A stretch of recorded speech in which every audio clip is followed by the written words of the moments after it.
ان کی 2-3 بیویاں اور تھیں پہلے سے، تو وہ انٹرسٹڈ ہوئے، تو انہوں نے مجھے بتایا کہ نکاح کا مطلب یہ نا کہ مطلب اگر آپ کی پرمیشن ہو تو میں مطلب کھل کے بتانا چاہوں گی کہ جی جی نکاح کا مطلب ہوتا ہے، جی نکاح کا مطلب ہے انٹر کورس۔ اور انہوں نے یہ بتایا سورہ نساء 4 اور اس کی 3 ورس کو لے کے کہ دیکھیں اس میں جو ہے کوئی الگ الگ نہیں کہا گیا ہے، اس میں ہے کہ گروپ سیکس ہوگا۔ تو جب میں پاکستان میں پیدا ہوئی ہوں، سنی جی مسلم فیملی میں، جی ماڈریٹ فیملی، اور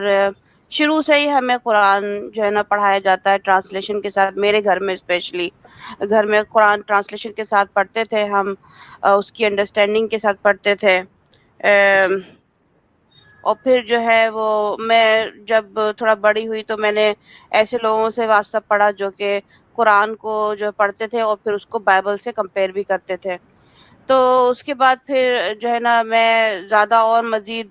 قرآن میں انوالو ہونے لگی، زیادہ اس کو اور سمجھنے کی کوشش کرنے لگی، ورڈز میننگ عربک سارا سب کچھ سمجھنے لگی۔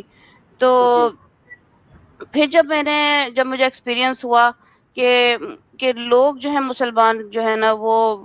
لیڈیز کے ساتھ کس طریقے سے بیہیو کرتے ہیں، میرے ساتھ کس طریقے سے پرسنلی جو لائف میں میرے جو ایکسیڈنٹس ہوئے ہیں، ایونٹس ہوئے ہیں، وہ کس طریقے سے مجھ سے بیہیو کیا، اور میں بالکل اپنے آپ کو جیسے کہتے ہیں کہ نا انوردی اور ڈسرسپیکٹڈ، اور مطلب ویلیو کوئی ویلیو نہیں نا، تو اس وجہ سے مجھے فیل ہوتا تھا کہ بینگ اے وومن جو ہے مجھے ایسے لوگ کیوں بیہیو کر رہے ہیں۔ تو جب میں نے قرآن پڑھنا شروع کیا تو آہستہ آہستہ مجھے تھوڑا سمجھ میں آنے لگا، پھر اس کے بعد وہ اور مزید بڑھ گیا، جبکہ میری جو میری ڈیورسز ہوئیں، اس کے بعد جو جی میرے ایکس ہسبینڈ نے جو میرے ساتھ ایسا بدسلوکی کی ہے اس سے پہلے سے ہی، تو اس کے بعد اور زیادہ مجھے ایکسپیرینس ہونے لگا کہ یہ کس طریقے سے مہیلاؤں کے ساتھ برا سلوک کرتے ہیں۔ تو مجھے جو ہے بہت سارے نام پکارے گئے، مجھے طوائف کہا گیا، مجھے جو ہے مطلب کوئی اچھی عورت نہیں کہا گیا، مجھے مطلب بے باقاعدہ عبایا پہنتی تھی، پورا کور کر کے رہتی تھی، اور یہ کہ جی مجھے کوئی فرینڈز بنانے کی اجازت نہیں تھی، مجھے ہنسنے کی اجازت نہیں تھی، اگر میں ہنس بھی دی یا اسمائل بھی دے دی تو ایسا سمجھا جاتا کہ میں کوئی خراب قسم کی خاتون ہوں۔ تو اس او نو طریقے سے مطلب مجھے بہت زیادہ ایسا کر کے رکھا گیا۔ پھر جو ہے نا اگر اگر ہنس دی تھوڑا سا، اگر کسی کوئی جوک ہو گیا، کوئی اگر ایسا اسمائل بھی ہو گیا تو غلط مجھے بتایا گیا کہ ہاں میں کوئی مرد کی اٹینشن چاہ رہی ہوں، اس قسم کی باتیں کی جاتی تھیں۔ تو بالکل جیسے سائیکولوجیکل ڈیمیج کر کے رکھ دیا گیا تھا کہ مطلب نہ ہنسو نہ فرینڈشپ بناؤ، اور ادھر کیوں مطلب بالکل جیسے، اور ابایا میں بالکل کورڈ۔ تو اور اسی کے ساتھ ساتھ پھر اسی کے درمیان ایک مجھے پتا چلا کہ نکاح کا مطلب کیا ہے۔ ایک قرآنیون تھے گروپ، وہ جو تھے جو صرف قرآن پہ بلیو کرتے تھے، حدیث پہ نہیں،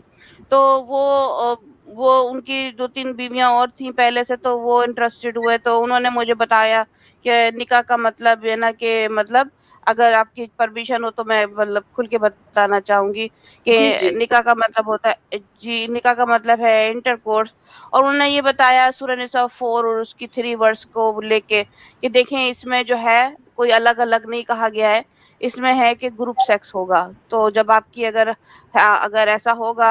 اگر ان کے ساتھ میں اگر شادی کرتی ہوں تو ہوں میرے ساتھ بھی گروپ سیکس ہونے والا ہے، یعنی کہ ایک رات میں ان کی بیویاں بھی موجود رہیں گی اس کمرے میں، او مائی تو ان گاڈ کے ساتھ بھی جی۔ اور پھر مجھ پہ یہ کہا گیا کہ مجھے 0 سائز ہونا ہے پہلے،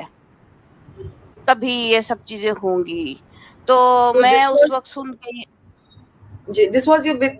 I mean your first marriage or second marriage میں نو ہوا یہ no no no that's actually I just jump یہ جو ہے تھرڈ، جب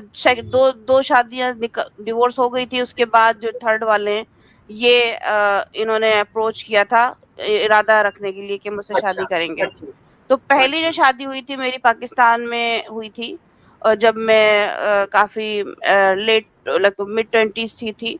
تو وہاں پر ہوئی تھی پاکستان میں، حیدرآبادی فیملی تھی، جماعت اسلامی کی تھی، تو وہاں پر جو ہے جب شادی ہوئی گھر گئے تو وہاں پر جو ہے مجھے اپنا کمرہ بند کرنے کی اجازت نہیں تھی،